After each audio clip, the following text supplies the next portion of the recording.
Bem, pessoal, então vamos estudar hoje, né, nessa aula, o movimento circular, né? Então nós vamos fazer essa aula, na verdade, o vídeo ele vai ficar contínuo, mas na aula nós vamos fazer em duas partes, né? Primeiro nós vamos ver hoje o movimento circular uniforme e depois nós vamos ver o movimento circular acelerado, né, variado, tá? Então, o movimento circular, né, é um movimento bem simples e muitos professores aí de física eles meio que ignoram essa parte do assunto e muitas vezes até tiram da ementa, né, não dão essa parte, né? Mas o que eu posso dizer para vocês sobre o movimento circular? Se você não entende, se você não estuda o movimento circular, você não consegue entender na sequência, por exemplo, estudar oscilações. Você não vai entender direito como funcionam oscilações, não vai entender direito como funciona a propagação de ondas, etc. Tá? Então, o movimento circular ele é essencial e ele é muito importante no nosso cotidiano, justamente porque ele está aí presente em muitas máquinas operatrizes aí têm como base um movimento rotativo, um movimento de peças rotativo, que é um movimento circular, tá?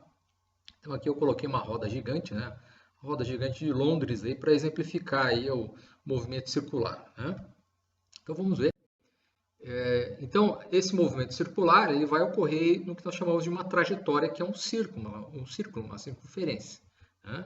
Então, nós vamos ter os eixos, né, x e y, e a trajetória circular. Nessa trajetória circular, nós vamos ter um objeto, um móvel, né, um móvel, né, esse pontinho vermelho, tá? E ele vai descrever esse caminho, né? No caso aqui, o movimento circular, nós podemos sempre reduzir o movimento circular a um movimento no plano, tá? Ele pode ser tratado no espaço, mas ele sempre, esse círculo, né, ele sempre estará contido num plano, tá? Então vamos supor que o plano em questão é o plano XY e você tem essa trajetória aí dada pela linha azul aqui e o corpo em vermelho ele vai seguindo esse caminho aqui de alguma maneira, ele vai caminhando aí ao longo dessa trajetória.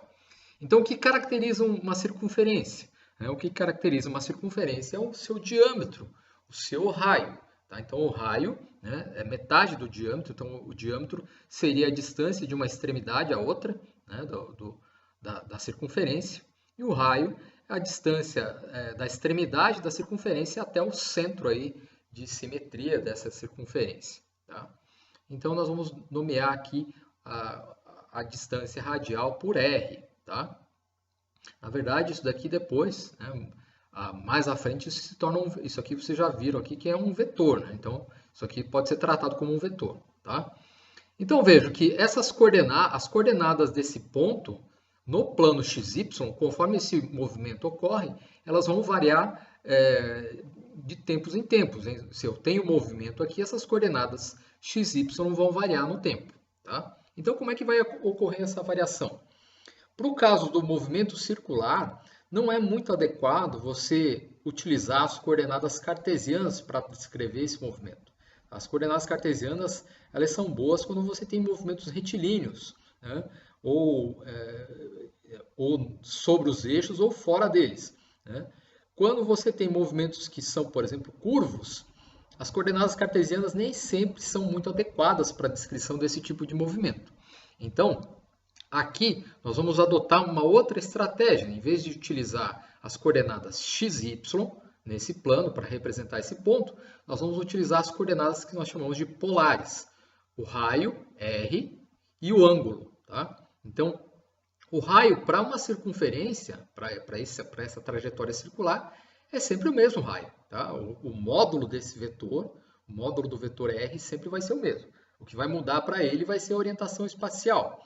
E a orientação espacial dessa flecha, desse raio vetor, é dada aqui por esse ângulo. Né? Então, o ângulo, essa é a letra θ, né? Θ grego. Tá? Então, em vez de utilizar as coordenadas cartesianas x e y para descrever o movimento desse ponto no plano, nós vamos utilizar outras coordenadas, as coordenadas polares, que são o raio, r, e o ângulo θ. Tá? Então, como é que você passa de uma coordenada para outra? Então, nós fazemos aqui uma construção triangular, um triângulo retângulo, né?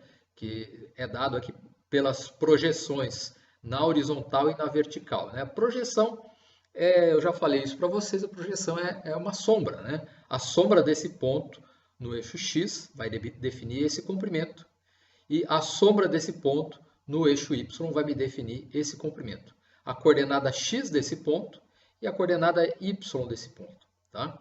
Então, como é que eu passo de uma coordenada para outra? Então, isso vocês já viram aí, nós vimos aí na revisão aí de trigonometria, né? Eu expliquei um pouco de trigonometria para vocês, tá? Esse é um triângulo retângulo e a trigonometria diz respeito à medida dos lados de um triângulo, né? No caso, um triângulo retângulo, tá? Então, quando você divide o cateto adjacente ao ângulo, adjacente que está ao lado, cateto adjacente dividido pela hipotenusa, a hipotenusa é o lado maior, né? O lado maior é R, a hipotenusa. Então, esse lado x dividido por R, cateto adjacente, dividido pela hipotenusa, dá o cosseno desse ângulo θ. Tá? Então, nós temos essa equação.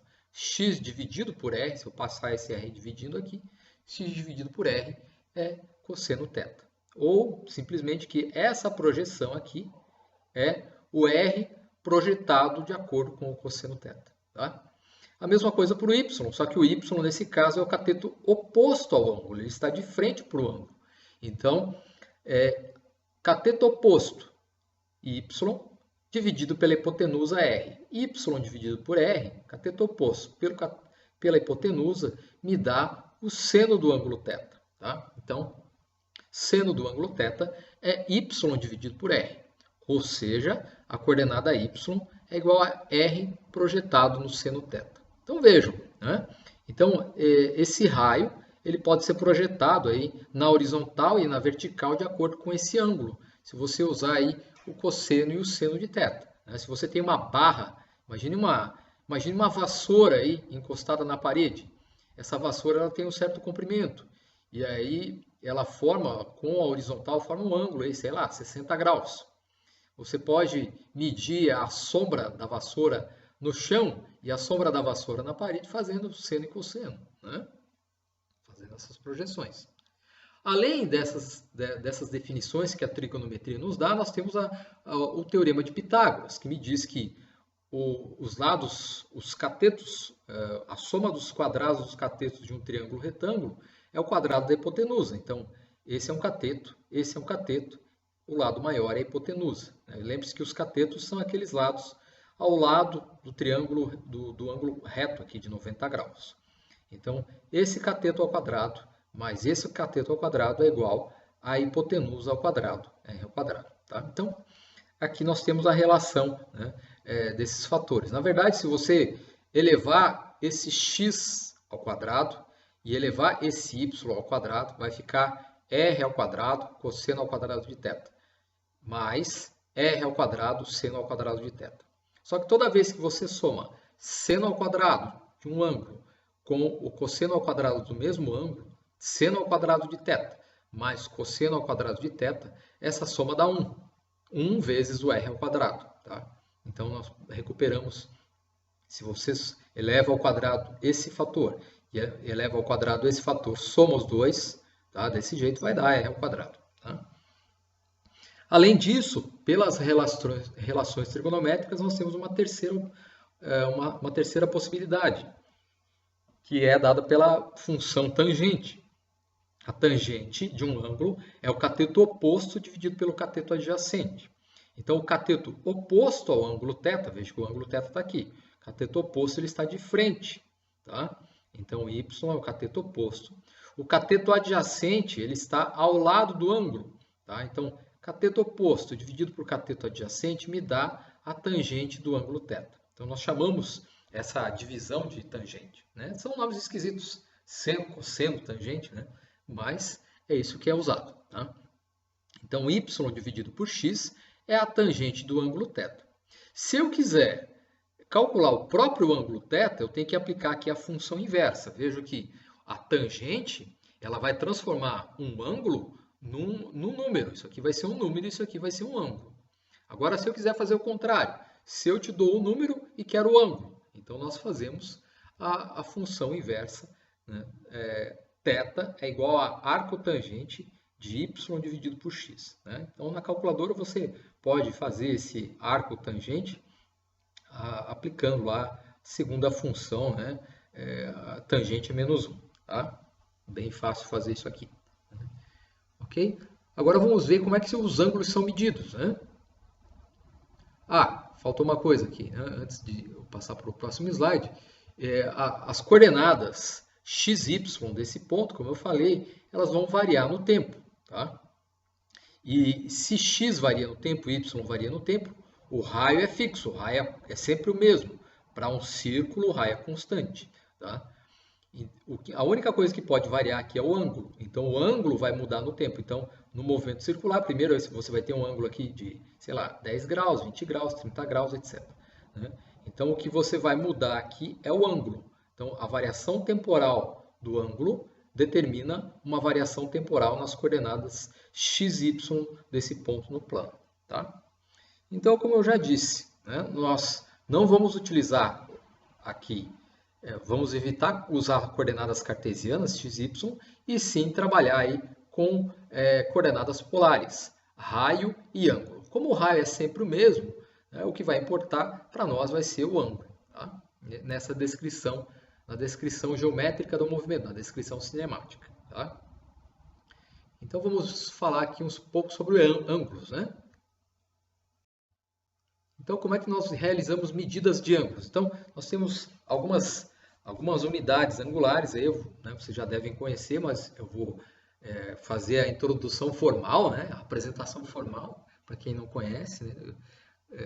Então, nós temos o grau. Né? O grau ele é dado aí por essa representação. Na verdade, um grau ele é definido quando você divide a circunferência completa em 360 partes iguais.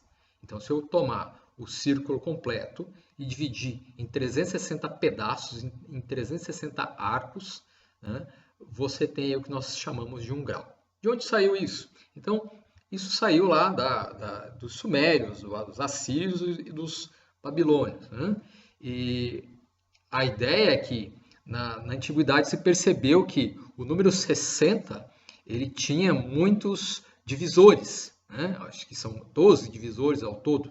Né? O número 60 ele é muito fácil trabalhar com a base 60, a base numérica 60, porque para você fazer cálculos, né? Cálculos mentais, por exemplo, né?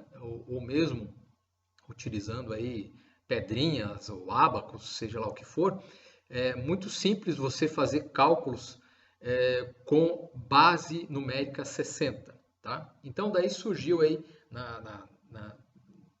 na Síria, na Suméria, surgiu aí a escrita cuneiforme.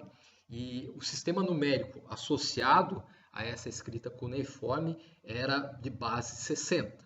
Tá? Então, né, se você olhar aí como é que os números eram escritos, né, então aqui tem uma tabuleta aqui de barro, né, um tablet, por isso que hoje nós chamamos os aparelhos de tablet. Né?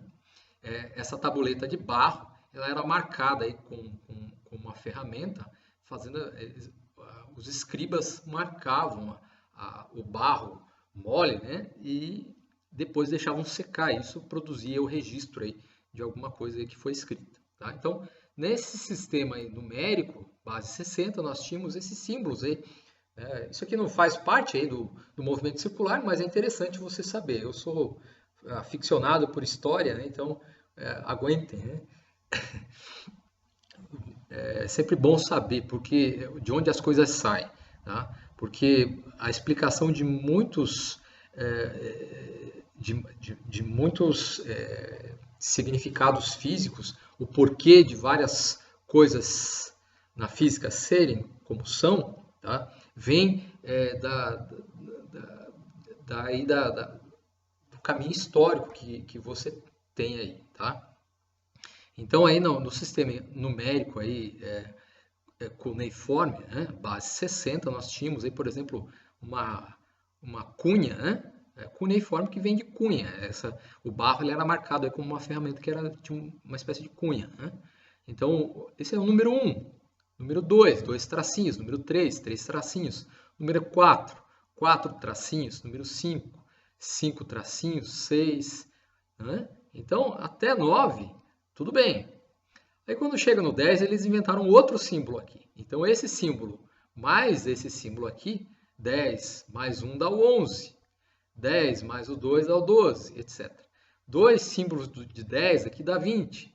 3 símbolos de 10 dá 30, etc. Aí chegava, né, até aqui o 50, né? Aqui o 50, esse traço aqui, né, eles inventaram aqui um traço um pouco... É o mesmo traço aqui, né? Não sei se isso aqui está certo, né?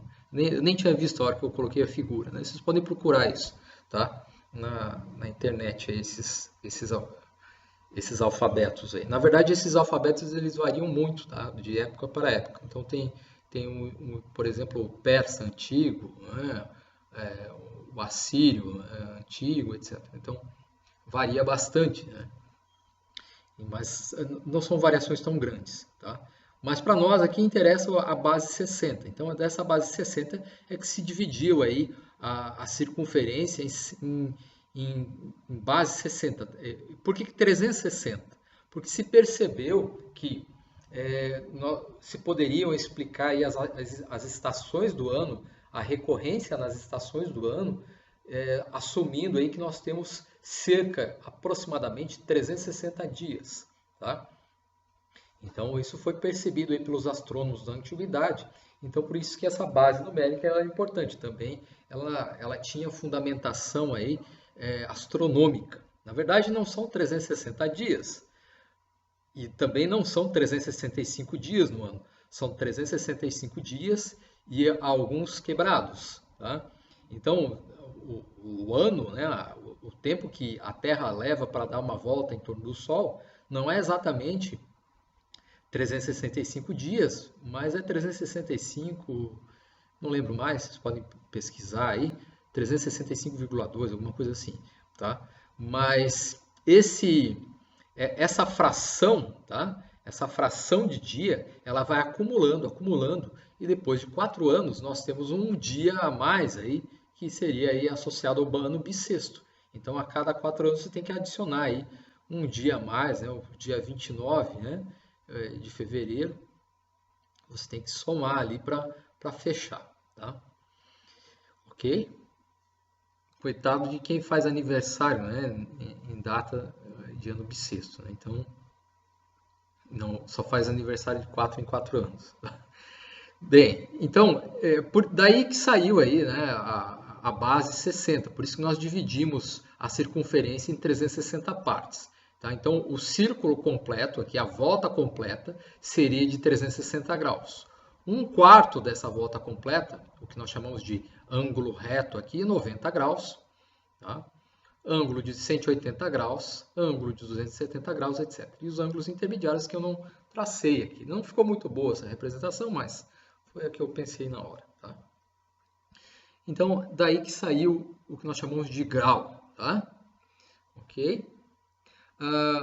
Graus, em inglês, tem o nome de degrees, né? E na calculadora, se você for olhar lá, a calculadora vem aí com a simbologia deg, né? De que vem de degrees, tá? Ou também essa bolinha aqui em cima do número. Tá? Ok? O grau ele tem subdivisões, tá? Nós podemos dividir o grau em mais um grau, é um ângulo pequeno. Veja que um grau é um ângulo pequeno.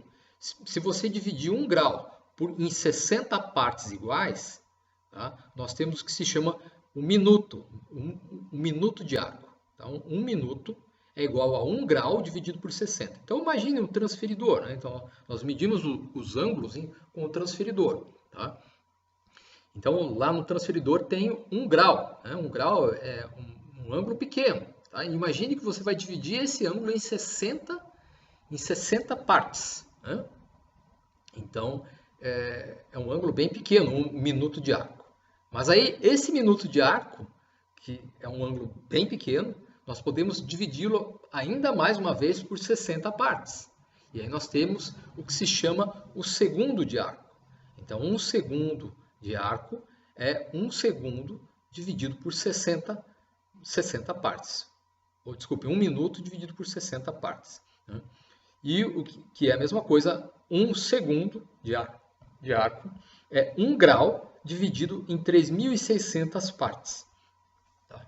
Então, veja que 1 segundo de arco é um ângulo muito pequeno. Tá? É bastante pequeno. Tá? Então, por exemplo, né, no início do século, foi verificado aí, né, por experimentos, né, segundo as previsões de Einstein, que o Sol deveria curvar a luz das estrelas passando ao redor do Sol, ela deveria ser curvada aí num pequeno ângulo. E as medidas desse ângulo de desvio, né, dos raios de luz passando em torno do Sol, isso foi medido experimentalmente, né, e se chegou aí num ângulo aí que é da ordem aí de 1 segundo de arco. Né? Acho que, se não me engano, 1,79, não lembro mais, já esqueci, faz tanto tempo que eu não vejo essas coisas. Né? Mas é da ordem de 1, 2 segundos de arco. Tá? Então é um ângulo muito pequeno.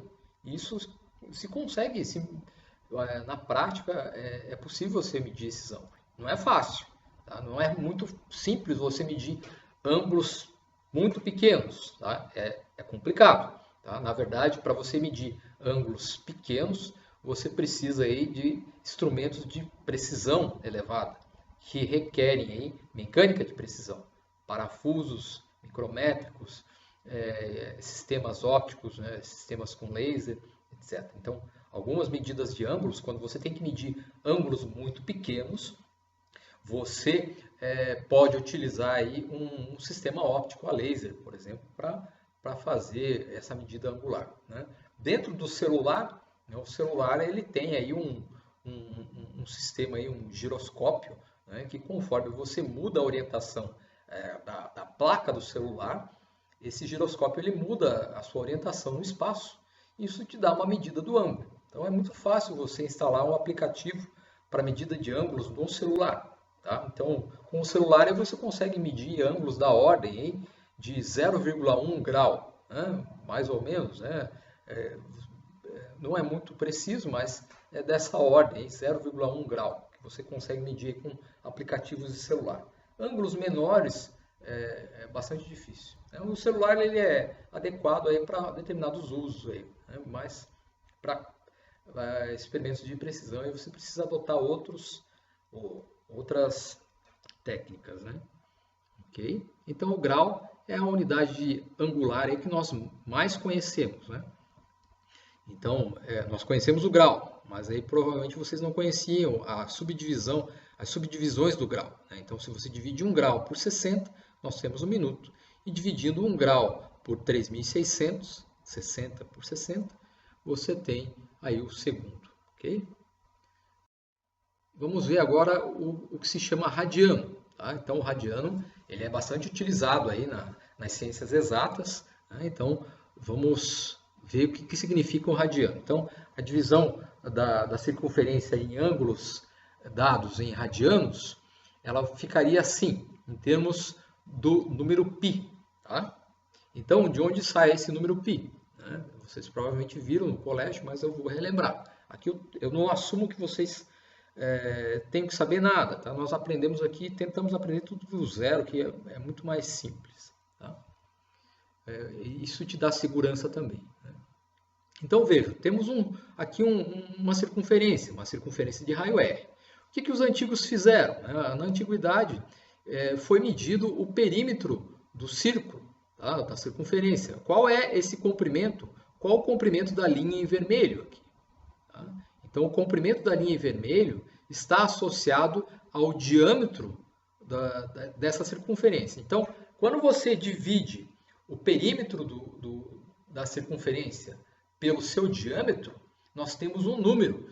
E esse número é um número aí irracional que nós chamamos de π. Né? Então, aqui eu escrevi algumas casas decimais. Na verdade, em princípio, são infinitas casas. Tá? Na prática, né, já se calculou aqui milhares, não sei qual quantidade já se alcançou, tá? Vocês podem pesquisar isso. Quantas casas decimais já se calculou computacionalmente, né? Casas decimais do π. Até quanto nós calculamos, né? Então, normalmente aí nos usos para calcular aí na mão, né, usando a calculadora, você pode utilizar 3,14, né, 3,1415. A calculadora em geral, ela vai a calculadora científica, ela vai aqui até 265, por exemplo, né, depende da calculadora, né, mas ela não vai muitos algarismos aqui, tá? Mas esses algarismos eles continuam: 3,14, 15, 92, 653, 589, 793, 238, 462, 643 e um monte de algarismos que não termina mais, tá? Eu ia escrever aqui embaixo todos, né? Todos não acaba, né? Esse número ele não termina, tá?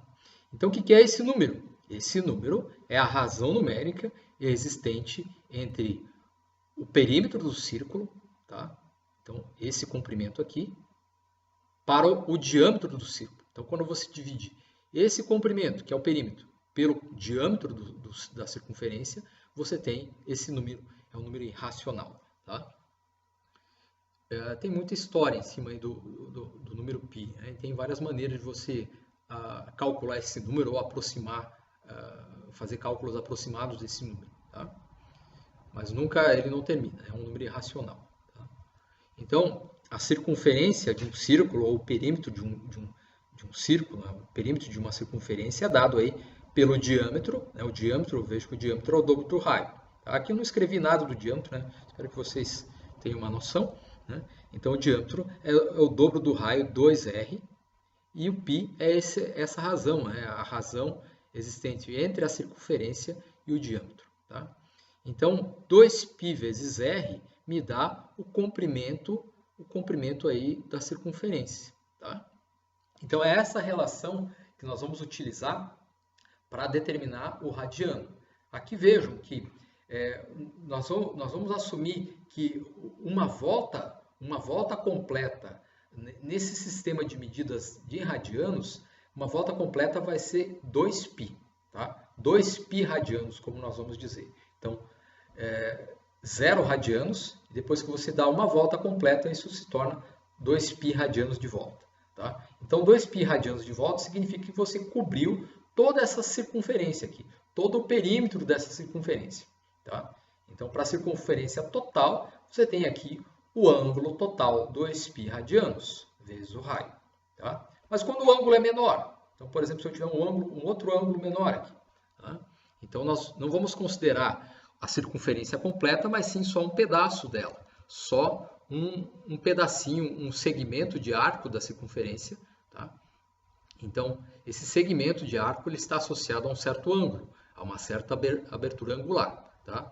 Então, uma abertura angular θ, esse é o ângulo que nós vamos medir a partir de um certo raio, esse é o raio da circunferência, e esse comprimento aqui, o comprimento desse arco, nós vamos chamar aqui de S. Em geral, os livros chamam de S, né? Um segmento de arco S. Tá? Então, como é que você calcula esse segmento de arco S? É muito fácil. Tá? Basta você fazer o ângulo vezes o raio. O ângulo na unidade de radianos, que nós já vamos definir. Tá? O ângulo em radianos vezes o raio me dá o comprimento desse arco aqui. Então, eu costumo fazer a seguinte brincadeira, né? Imagine que isso aqui é um pedaço de pizza, né? Tem um formato de uma fatia de pizza. Então, se você tem aqui o ângulo da fatia, né? Depende em quantas fatias você dividiu a pizza toda. Se em 4, em 8 ou 16, né? Depende. Né? Então, você tem o ângulo da fatia. E você tem a distância do meio da pizza até a borda, que é o raio. Então, o raio vezes o ângulo em radianos, ele tem que estar em radianos, isso tem que dar o comprimento dessa borda aqui, o comprimento da borda de catupiry da pizza. Tá? Então, vejam que essa relação ela vai aparecer mais vezes aí, ao longo aí do curso de vocês, né? Ao longo do curso de Física. Então, estará presente aí nas próximas disciplinas. Tá? O que nós vamos considerar aqui, essa equação, para definir a unidade angular radiano, nós vamos considerar um círculo cujo raio é unitário, uma circunferência de raio unitário. Tá? Então, quando o raio é igual a 1, o raio vezes o ângulo, raio vezes ângulo, me dá o comprimento desse segmento de arco S. Mas se o raio é 1 e eu multiplico 1 vezes o ângulo, esse segmento, então 1 vezes o ângulo me dá, o segmento é o próprio θ. Então vejam, né? Como é que você define a medida de ângulos em radianos. Então você vai considerar uma circunferência cujo raio é igual a 1, tá? E aí, de acordo com essa abertura aqui, vamos supor que você tem uma certa abertura aqui, essa abertura aqui, você vem aqui e mede qual é essa distância. Quantos centímetros tem aqui? Então, por exemplo, vamos supor que essa circunferência aqui tenha 1 centímetro de raio unitário, tá? 1 centímetro de raio unitário. Né? Você vai medir esse comprimento aqui em centímetros, tá? Essa medida, ela vai ser dada aí, numericamente, o ângulo em radianos que eu vou definir vai ser igual a essa medida, tá? Então, a unidade angular, que nós chamamos de radianos, é a medida de um certo intervalo angular correspondente a uma circunferência de raio unitário que é numericamente igual a esse comprimento de arco aqui. Tá? Então, vamos supor aí que eu tivesse uma circunferência aqui de raio igual a 1 centímetro, e eu tomasse aqui, por exemplo, um barbante e medisse o comprimento de metade da circunferência. Então, essa medida da metade da circunferência, quantos centímetros teria? Então, vejam, para uma circunferência de raio igual a 1, raio unitário. Se eu tomasse aqui um barbante e medisse a distância daqui até o outro lado, quanto mediria? Essa distância iria medir exatamente π centímetros, 3,1415 centímetros. Tá? Se eu medisse daqui até aqui, tá? Você teria aí uma medida que seria 13,14 dividido por 2 centímetros, etc. Tá? Então, é assim que nós definimos o radiano. Então, o radiano ele está associado a uma circunferência de raio 1. Tá? E aí nós medimos os comprimentos de arco nessa circunferência de raio 1 e adotamos isso como ângulo. Chamamos de ângulo em radianos. Tá? Então, 0 grau é equivalente a 0 radianos. 90 graus seria o que nós chamamos aí de π sobre 2 radianos. Esse número dividido por 2. 180 graus é π radianos. 3,1415, 92, etc. radianos. 270 graus, 3π sobre 2 radianos. 360 graus, 2π, etc. E tem os ângulos intermediários. Aí, tá? Depois eu vou ensinar vocês a fazer a conversão aí, que também é simples. Tá? Então, essa é a unidade de medida que nós chamamos de radiano. Tá? Então, na calculadora, né, o radiano ele é abreviado como rad. Né? Então, se você for trabalhar na unidade numérica angular, na unidade angular radiano, na calculadora você tem que escolher essa opção. Tá?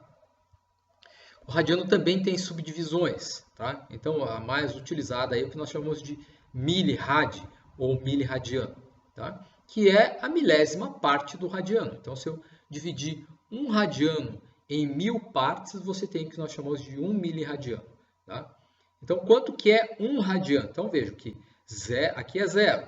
Né? 0. Aqui é π sobre 2. Aqui é π sobre 2, 3,14. Se você dividir 3,14, 15, 92, 653, dividido por 2, tá? Isso vai dar 1,57. Então, aqui, no ângulo de 90 graus, isso corresponde a π sobre 2 radianos, que é a mesma coisa aí que aproximadamente 1,57 radianos. O valor de 1 radiano, ele está aí em cerca de 57 graus, 57,3 graus, se eu não estou enganado. Tá?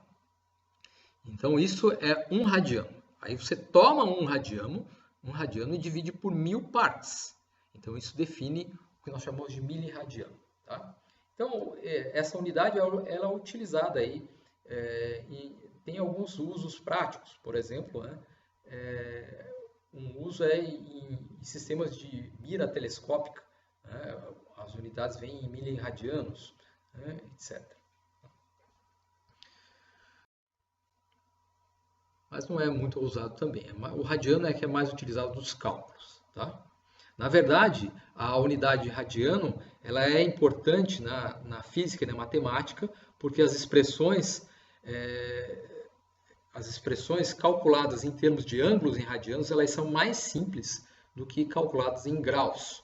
Tá? Então, para você realizar o cálculo de elementos geométricos em graus, tá? Se você não está essencialmente na geometria, você está trabalhando aí com outras áreas da matemática e da física, o ideal é você trabalhar em radianos. Tá?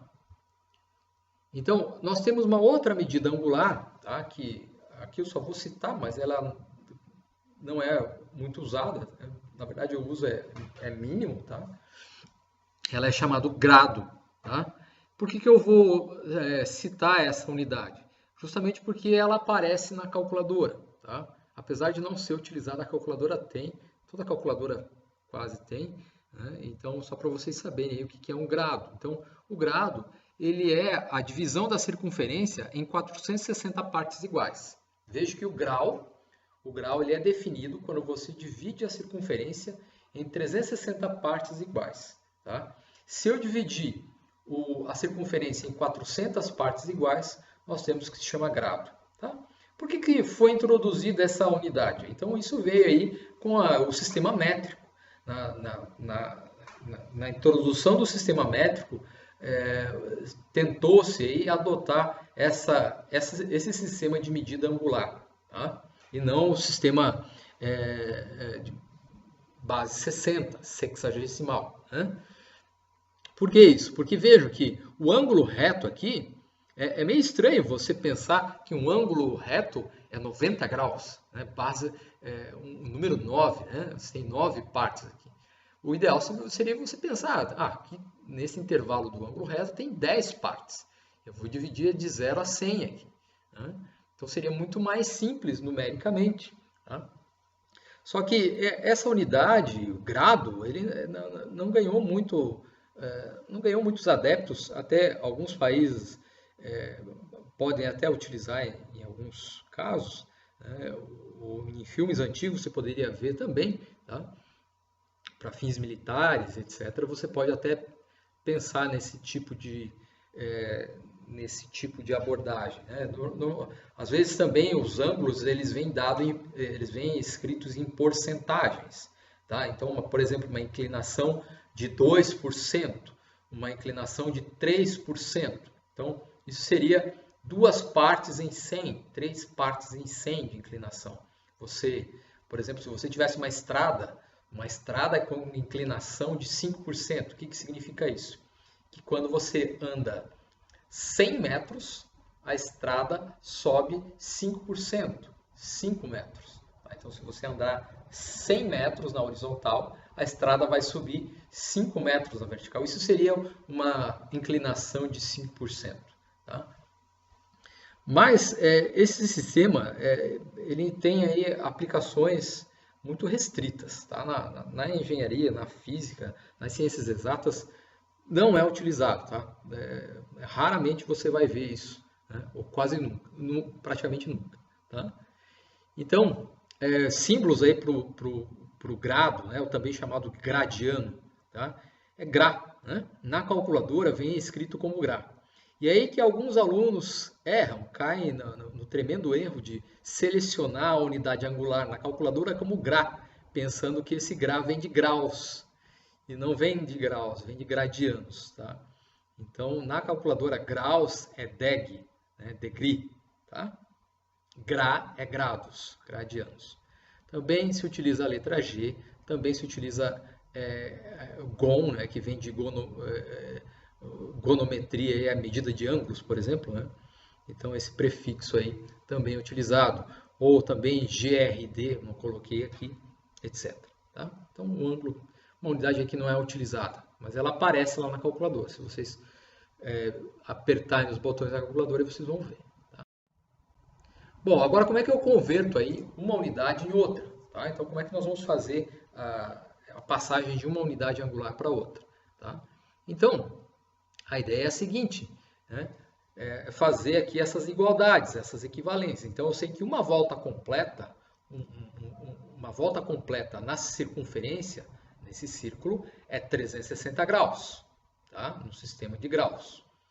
Mas no sistema de radianos, a unidade radianos, isso equivale a 2π radianos. Então, 2π radianos equivale a 360 graus.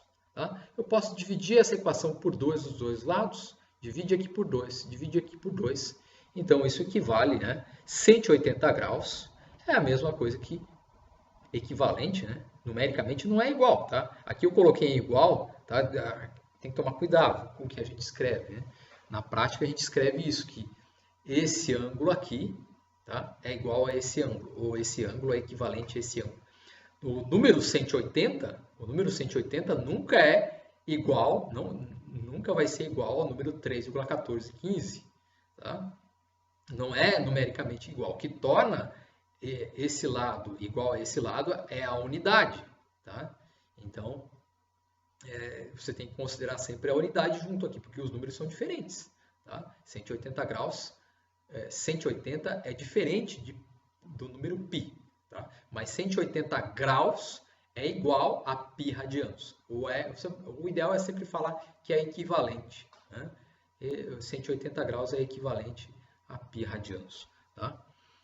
Nós também temos a equivalência aí, de grados, né, para graus. Tá? Então, uma circunferência em graus ela tem 360 partes, enquanto que em grados 400 partes. Tá? Eu posso dividir essa equação desse lado por 4 e desse lado por 4. Né? E nós temos aí 400 dividido por 4 dá 100, 360 dividido por 4 dá 90. Então, o ângulo reto, o ângulo de 90 graus, ele é equivalente a 100 graus. Tá? Ou também de radianos para grados. Né? 2π radianos, uma volta completa, é 400 graus. Dividindo por 2 dos dois lados, você tem aqui π radianos é 200 graus. Tá? Essas duas relações aqui, vocês não vão usar. Eu coloquei aqui para ficar mais simétrico, mais completo. Tá?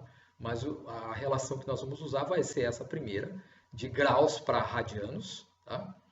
E como é que você vai passar um ângulo de graus para radianos, ou o contrário? Nós temos que usar a regra de 3. Tá? Então, por exemplo, vamos supor aí que você quiser saber quanto é 60 graus em radianos. Tá? Então, você escreve aqui. Eu sei que 180 graus é igual a π radianos. 60 graus é igual a um certo ângulo em radianos.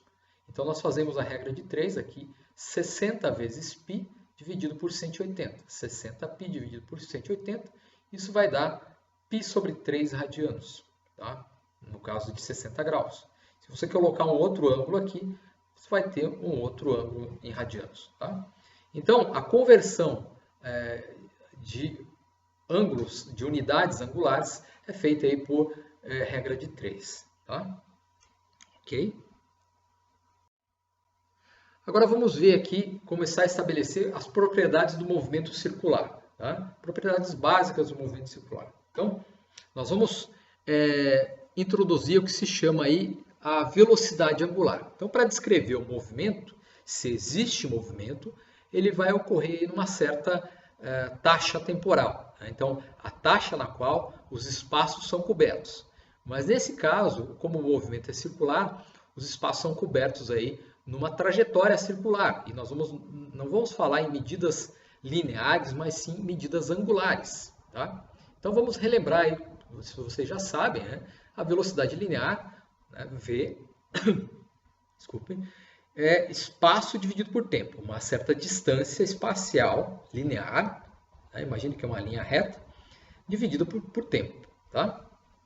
Então nós vimos aí, velocidade é espaço dividido por tempo, intervalo de distância, ΔX, dividido por intervalo de tempo, ΔT. Tá? Então, nessa mesma ideia, tá, nós vamos definir o que se chama velocidade angular. Tá? Então, o que é a velocidade angular? Então, velocidade linear é espaço linear dividido por tempo, né? Então, a velocidade angular vai ter a mesma ideia. Nós vamos representar aqui por outra letra. Essa aqui é a letra ômega, tá? Ômega grego, né? Ou ômega minúsculo, tá? Então, a velocidade angular nós vamos definir como o ângulo que é percorrido num certo tempo. A velocidade linear era o espaço percorrido num certo tempo. Eu vou daqui ao Egito, por exemplo. Então, tem uma certa distância. Eu vou levar um certo tempo. Você define uma velocidade. Tá? Para ângulos é semelhante, só que, desculpe, para movimento angular, né, movimento circular, é semelhante, só que nós vamos trabalhar com ângulos. Qual é o intervalo angular que você percorre num certo tempo? Tá? Então, para representar um intervalo angular, nós vamos utilizar a letra delta. Então, delta θ. Ok. Então, a velocidade angular ela vai ser dada aí por um certo intervalo angular percorrido num certo tempo. Ângulo por tempo. Tá? Então, velocidade linear, então guardem isso. Velocidade linear é espaço por tempo. Velocidade angular, ângulo por tempo. Tá? Vamos ver aí como é que ficam as unidades. Vamos fazer a análise dimensional dessas equações. Tá? Então, a unidade da velocidade. Né? A unidade da velocidade é a unidade do espaço dividido pela unidade do tempo. Do intervalo espacial pelo intervalo temporal. Tá? Isso você já sabe, né? A distância é medida o espaço é medido em metros, o tempo em segundos. Unidade da velocidade linear, metros por segundo. Agora, a unidade da velocidade angular, tá? Nós vamos ter aqui, né, a unidade angular, tá? A unidade do intervalo angular, dividido pela unidade de tempo. A unidade de tempo fica a mesma, segundos. Mas a unidade de ângulos, tá? Nós vimos aí que nós temos aí diferentes unidades angulares. Então, nós vimos o grau, nós vimos o radiano, o grado, etc. Existem mais unidades, tá? Mas essas são as mais conhecidas. Tá? Nós, em geral, não se representa a velocidade angular em termos de graus por segundo. Tá? Isso não é muito comum. Você pode fazer isso. Tá? Então, por exemplo, imagine que você está correndo numa pista circular. Tá? E aí você determina quantos graus você percorre correndo essa pista circular num certo tempo. Tá? Então, vamos supor aí que você dá uma volta completa, 360 graus, e leva 10 minutos. Então, 360 graus dividido por 10 minutos, você vai ter aí uma velocidade angular de 36 graus por minuto. Tá? Mas normalmente não se utiliza, para representar a velocidade angular, não se utiliza graus por segundo, graus por minuto. Tá? Não é utilizado o grau para representar o intervalo angular, e sim o radiano. Tá? Por questões aí de simplificação numérica que nós vamos ver adiante nas próximas disciplinas. Tá? O uso da unidade de radianos ela pode simplificar aí muitas avaliações, muitos cálculos. Tá? Então, essa é a unidade de velocidade angular ômega, radianos por segundo. Ok? Vamos definir aqui o que se chama movimento angular uniforme. Tá? Então, muito fácil, né? Bem fácil. Então, vejam aqui que eu tenho a velocidade angular. Então, a velocidade angular nós definimos que é o ângulo por tempo, o intervalo angular, delta θ, dividido por delta t. Vocês já sabem o que o delta faz. O delta ele é uma diferença, é a diferença entre um valor final e um valor inicial. Tá? Então, delta θ seria o ângulo final menos o ângulo inicial. Delta t, tempo final menos tempo inicial. Tá? Quando é que nós vamos definir o movimento circular uniforme? O movimento circular uniforme ele vai ser definido quando a velocidade angular é fixa. Ela é sempre a mesma. A velocidade angular é constante. Tá? Então, por exemplo, nessa roda gigante que tem aqui atrás, tá? Normalmente, se não dá nenhum tranco aí no eixo da roda gigante, você tem uma velocidade constante. Tá? Você tem uma velocidade angular que é constante, certo? Para o conforto dos passageiros, né? Da roda gigante. Tá? Então, dado isso, então, movimento circular uniforme, o movimento angular uniforme, ele é definido como a velocidade angular fixa, constante, uniforme. Tá? Uniforme, velocidade constante. Tá? Então, seria esse tipo de movimento aqui, né? Nessa animação. Tá? Então, nessa animação, esse ponto em vermelho, ele vai percorrendo a trajetória circular em azul, vai percorrendo sempre no mesmo ritmo aqui, sempre na mesma taxa. Vai percorrer o mesmo ângulo, sempre no mesmo tempo, no mesmo ritmo, tá? Então, aqui, quando eu fiz essa animação, a velocidade angular que eu tinha colocado seria de π sobre 2 radianos, tá? Π sobre 2 radianos. Né? O que significa isso? Que a cada segundo, né, que passa, você cobre aí um intervalo, né? Deixa eu pensar. Π sobre 2? Não lembro mais. Né? A cada segundo você percorre aí 90 graus. Tá? 90 graus é π sobre 2 radianos. Tá? Então, para sair daqui, desse ponto, e ir até aqui, tá? Leva 1 segundo. Tá? Isso depende, porque isso aqui foi feito uma animação, né? E essa animação ela tem um número de frames aí. Se o número de frames, eu não verifiquei se é um frame por segundo, tá? Uma imagem dessa, isso aqui é um GIF, né? Uma imagem dessa por segundo, você tem a mesma relação temporal, tá? Mas o importante aqui é que o movimento circular uniforme, ele ocorre sempre no mesmo ritmo, sempre no mesmo ritmo de giro aqui, tá?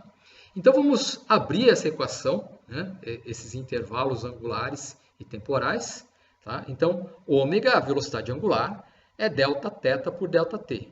Ângulo final menos ângulo inicial. Tempo final menos tempo inicial. Tá? Então vejam que aqui esse denominador, tá? T menos T0, está dividindo. Né? Então vou passar por outro lado, multiplicando ômega. Tá? Então ômega vezes esse denominador é igual a delta θ. Tá? Esse θ0 nós podemos passar para o outro lado. Ele vai ficar, ele tem um sinal negativo, ele vai ficar positivo.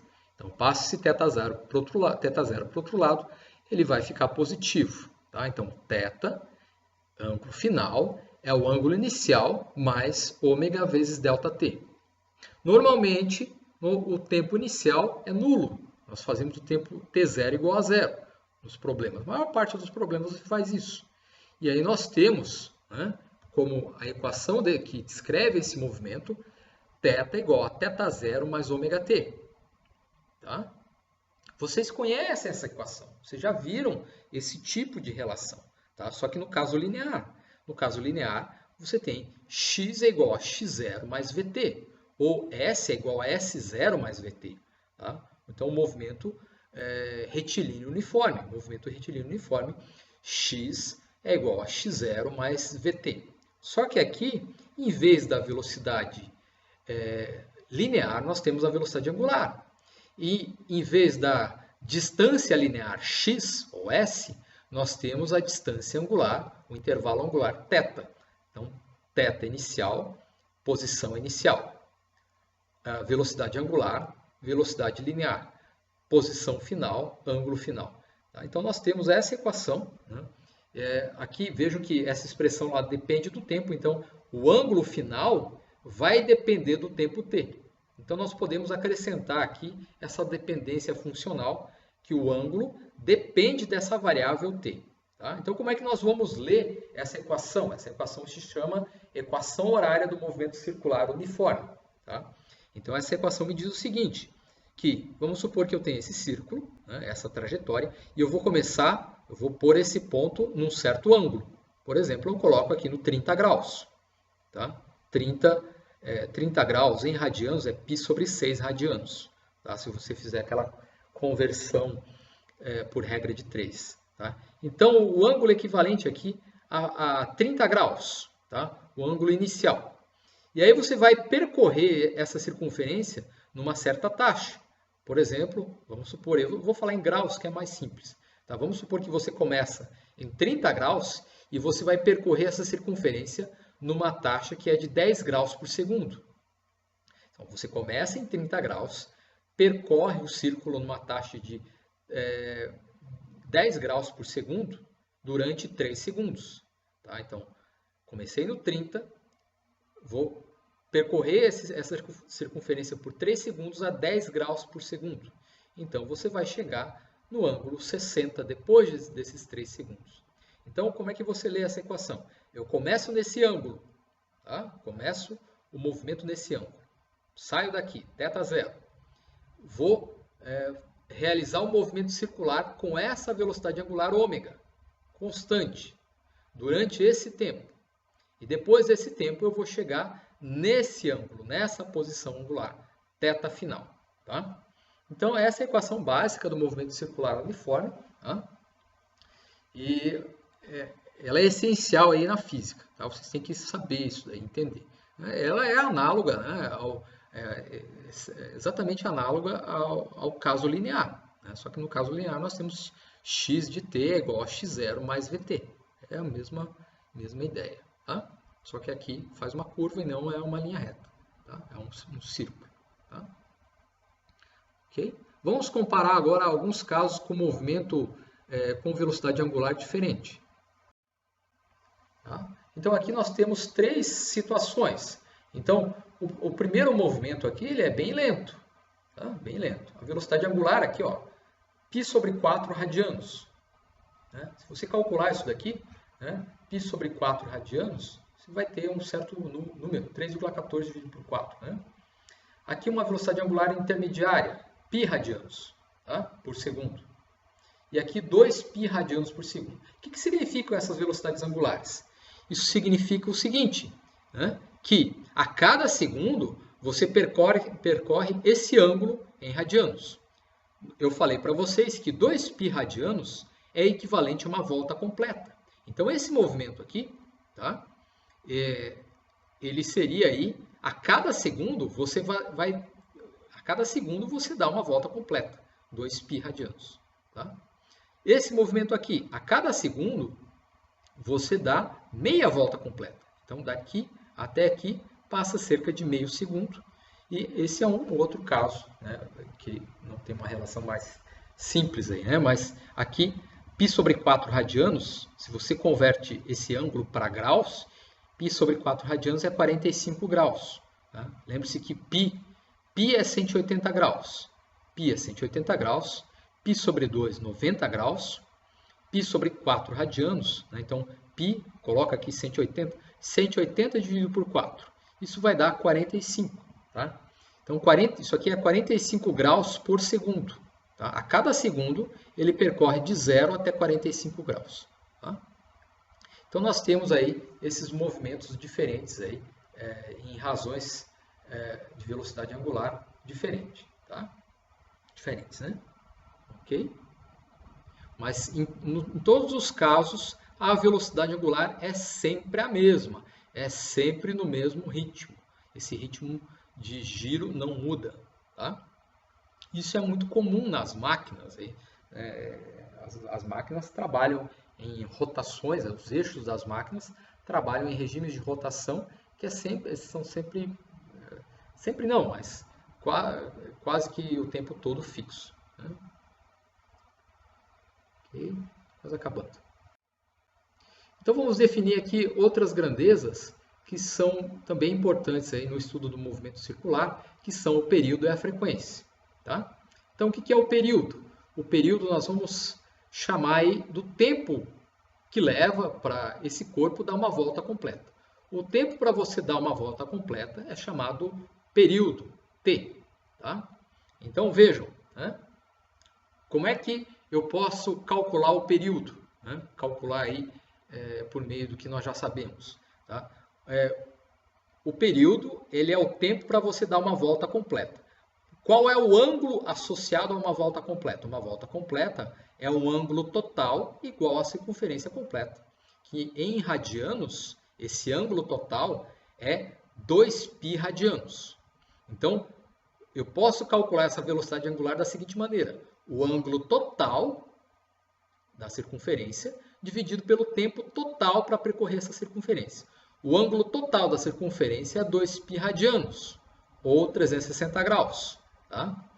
2π radianos dividido pelo tempo total para dar uma volta. O tempo total para dar uma volta é o período t. Tá? Então, o ângulo total, Δθ, dividido por ΔT. O ângulo total, 360 graus, 2π radianos. O tempo total para dar uma volta completa, período t.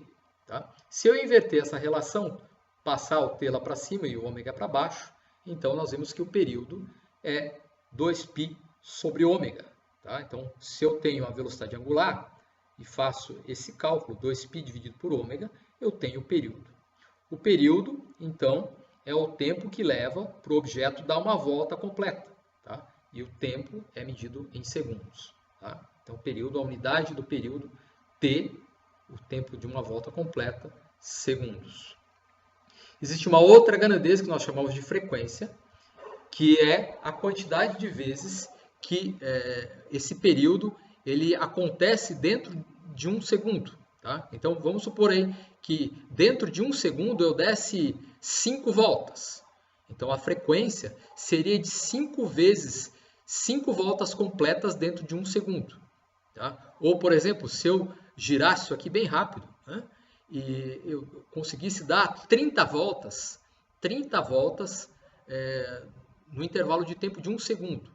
30 voltas completas em um segundo. 30 períodos dentro de um segundo. Então, quantos períodos cabem dentro da unidade de tempo? No caso, a unidade de tempo vamos considerar o segundo. Tá?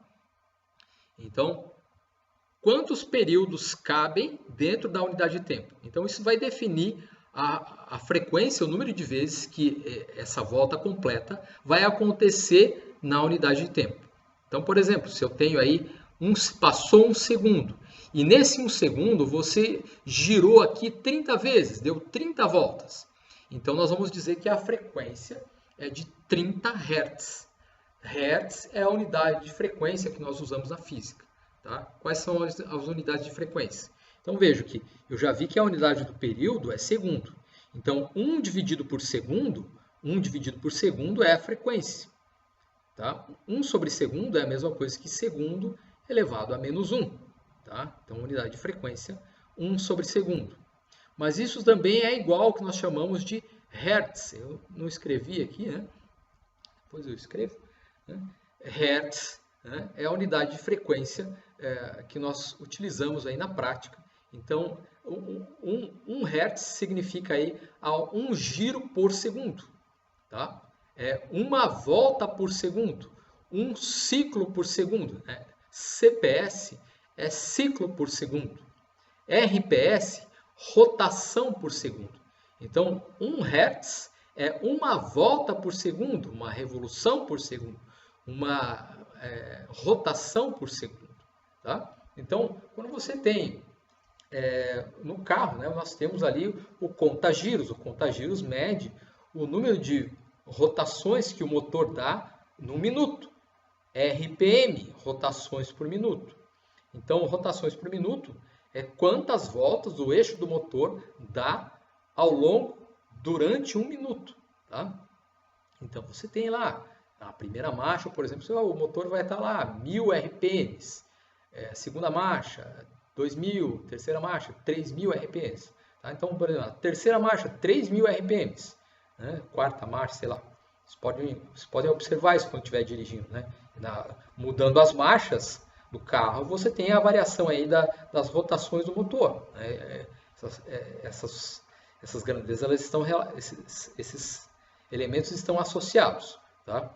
Então, vejo que um motor, em um minuto, né, ele dá 2.000, 3.000 voltas completas, o eixo do motor. Então, é muito rápido. Tá?